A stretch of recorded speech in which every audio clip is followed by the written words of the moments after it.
Hai, Assalamualaikum. Bertemu lagi kita dengan topik-topik terhangat dengan saya, DJ Cinta. So, tajuk kita pada hari ini adalah tentang topik yang tengah viral sekarang ni di media sosial. Jadi isu apa yang sedang viral tu? Macam kita tahu, sekarang kawasan Johor Bahru sedang dilanda banjir kan? Ya, jadi hari ini kita akan ulaskan tentang isu tersebut. Berapa nak bagi papasan pada masa banjir? Sebelum kita ulaskan isu ini bersama, mari kita memberi ruang kepada tetamu kita hari ini untuk memperkenalkan diri terlebih dahulu. Okey, hai, Assalamualaikum warahmatullahi wabarakatuh. Saya Nur Amadi binti Rosuri. Merupakan pelajar Politeknik Seberang Perai, berumur 21 tahun. Dan sekarang ni saya tengah menjalani praktikal di semester ke-6 Politeknik Seberang Perai, dan sekarang ni menetap di Pulau Pinang. Dan asal saya pun di Pulau Pinang. Okey, itu saja. Oh, ya kita berasal di Pulau Pinang yang sama. Negeri yang sama. Sebelum tu saya nak tanya, boleh saya panggil awak apa ya? Okey, boleh panggil kami Amalia boleh, Amal boleh. Amalia, cantik manis orangnya. Okey, jadi tadi awak cakap awak tinggal kat Penang kan? Kawasan mana tu? Ya. Kawasan dekat dengan Penaga. Penaga, dekat sangat dah dengan saya tu. Saya duduk Bagan Ajam. Bolehlah jumpa. Boleh jumpa lepas ni. Okey, alright. So, sebelum kita nak ke sesi soalan, saya nak bertanya lah terlebih dahulu. Boleh ke Cik Amalia? Boleh, soalan apa tu? Silakan. Okey, memandangkan topik kita mengenai banjir, jadi saya nak tahu serba sedikit tentang awak. Di mana adakah awak sendiri yang pernah mengalami dalam situasi banjir atau kawasan rumah awak yang hanya berhampiran dengan kawasan yang dilanda banjir?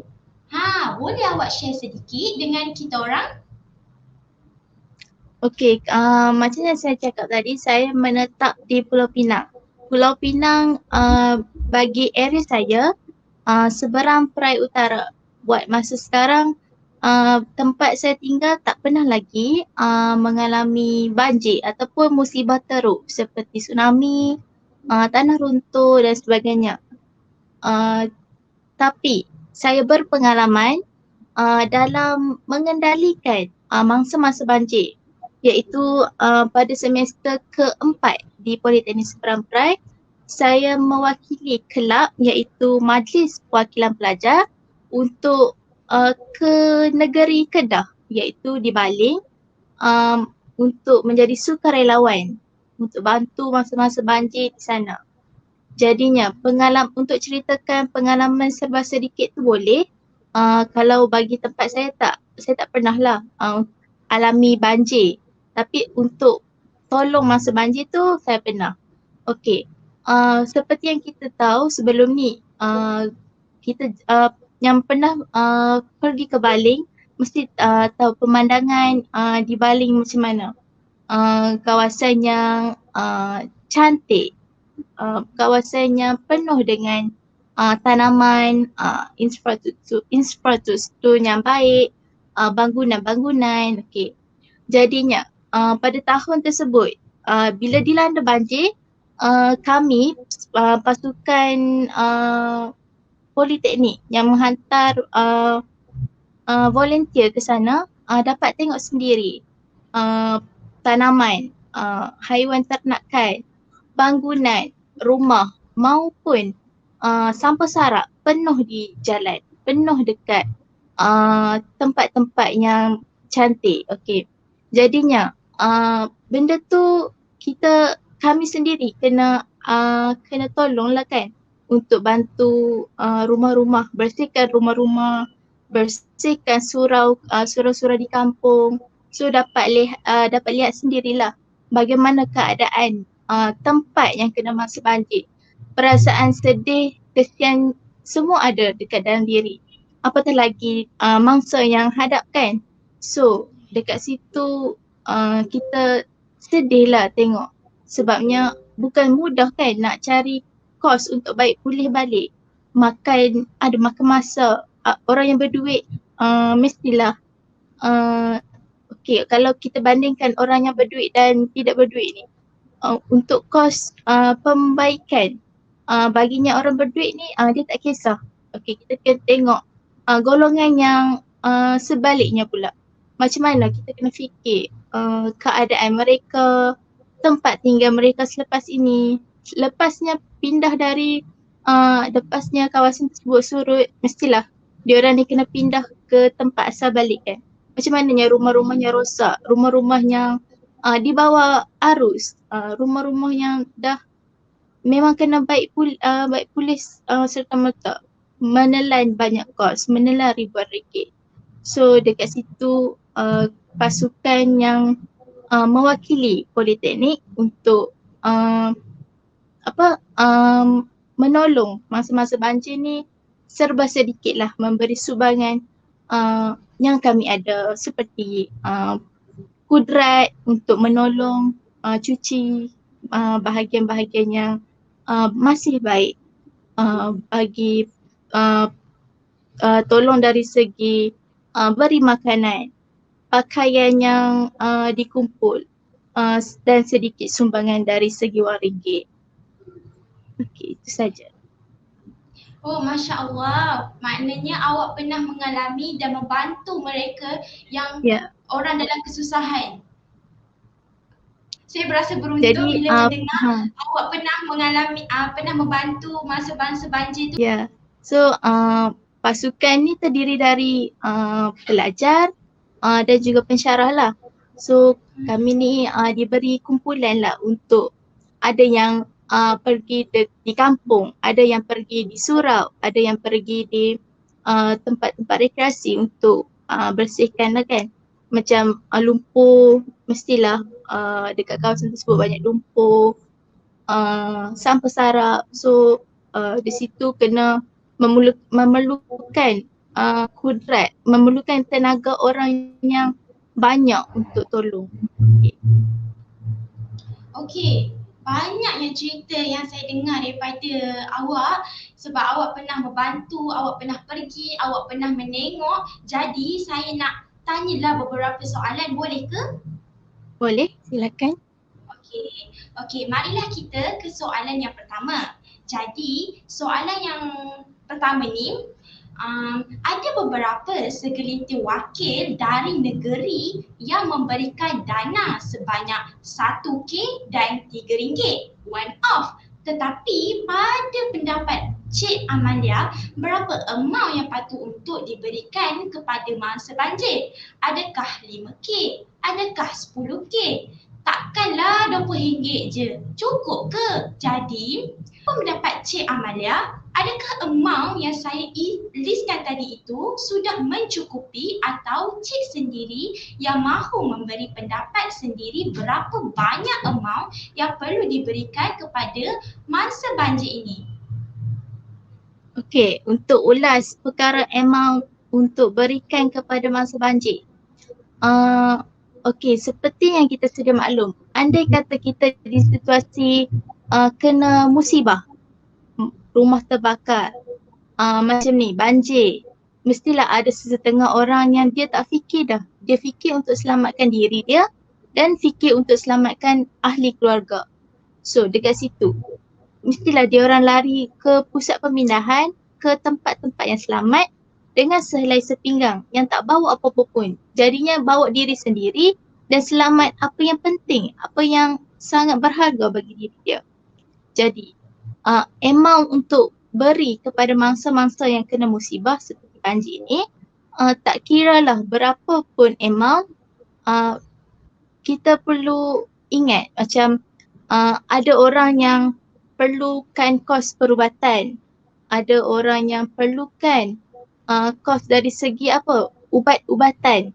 Jadinya benda itu semua perlukan wang ringgit, perlukan segalanya perlukan wang ringgit lah sekarang ni kan. Tapi dengan larinya sehelai sepinggang, mana nak capai dah duit-duit tersebut, mana nak capai dah barang-barang berharga.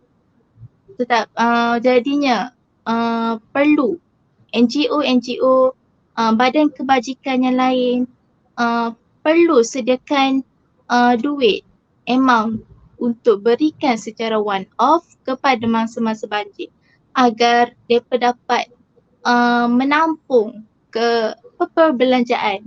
Macam kita sedia tahu dekat tempat pemindahan mestilah ada dah yang dah bagi sumbangan dari segi makanan, pakaian, tempat tinggal seperti kemah tersebut.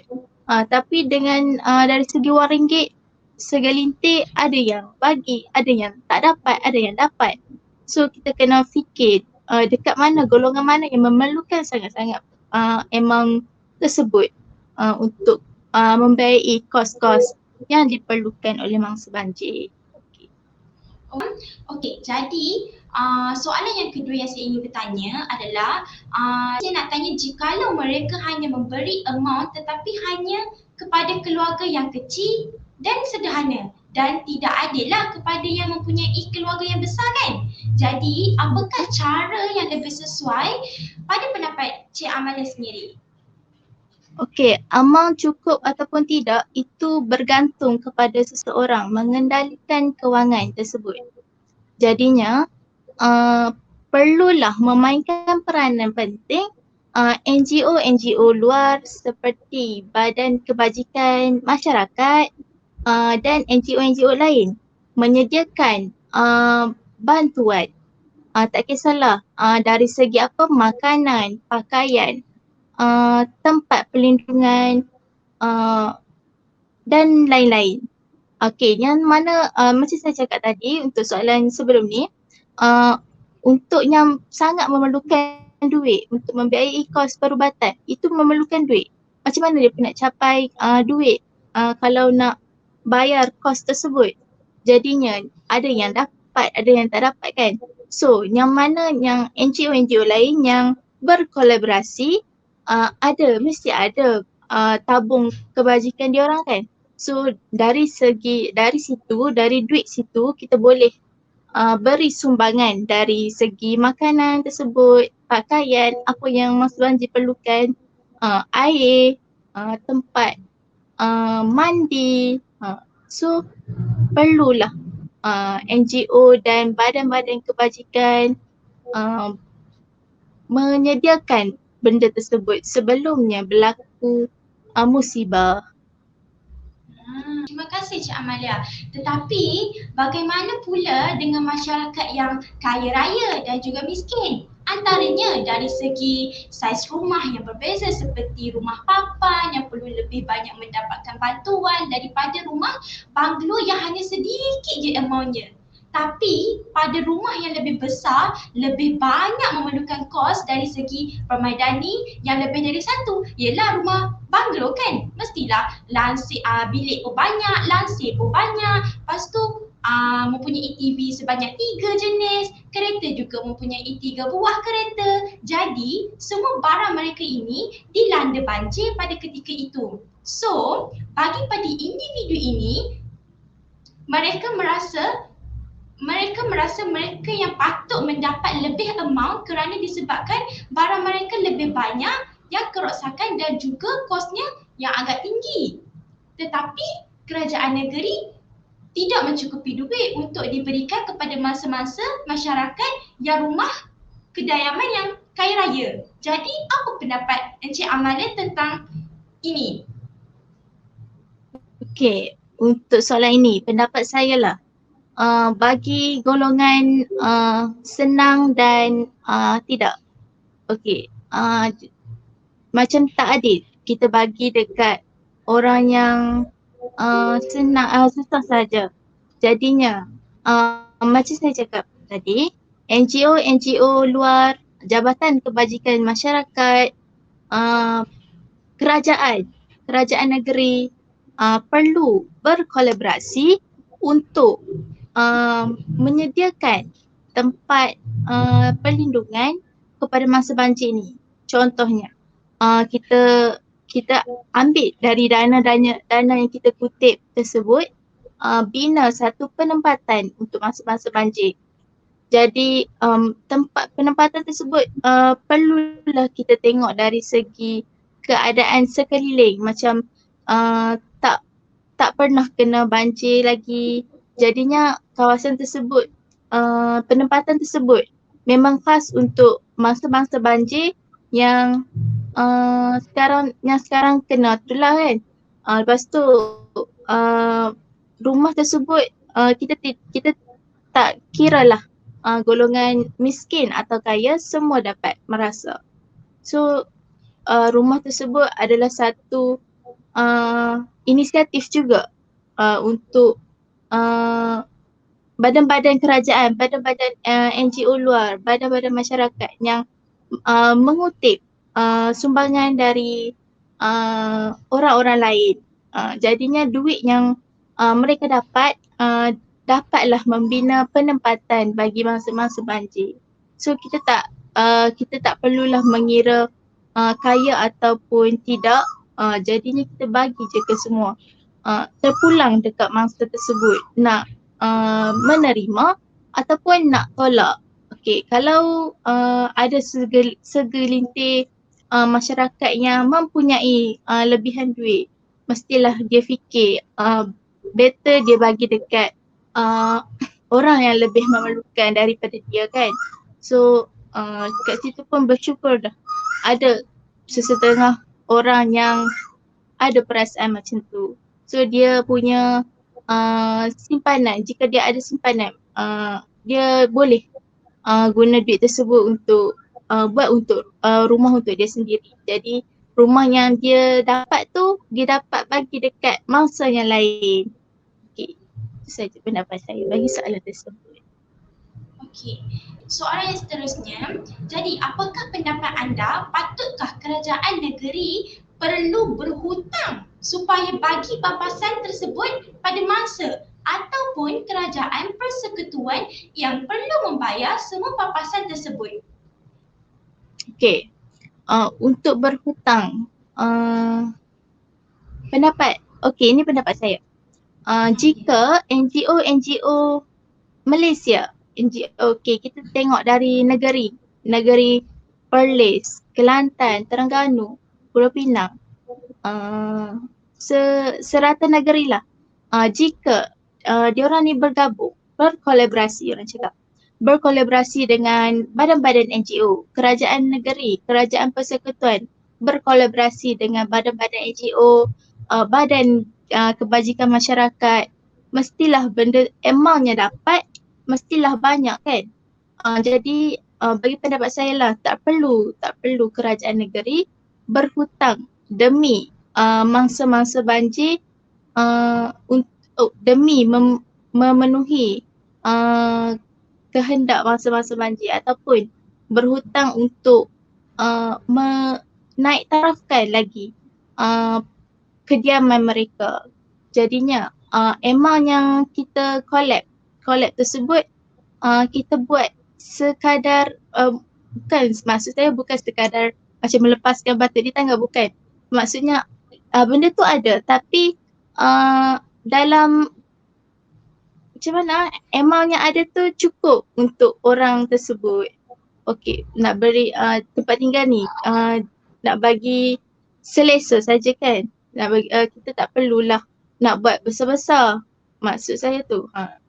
So okey, itu saja dari pendapat saya. Okey, saya faham. Sebelum kita beralih ke soalan yang terakhir, untuk kepada semua yang ingin mengikuti kami dengan cerita yang tengah hangat sekarang di media sosial, jangan lupa subscribe YouTube channel kami iaitu My Canvas Radio, Instagram, Facebook, Twitter dan juga TikTok. Jangan lupa layan tau, rugi kalau tak layan.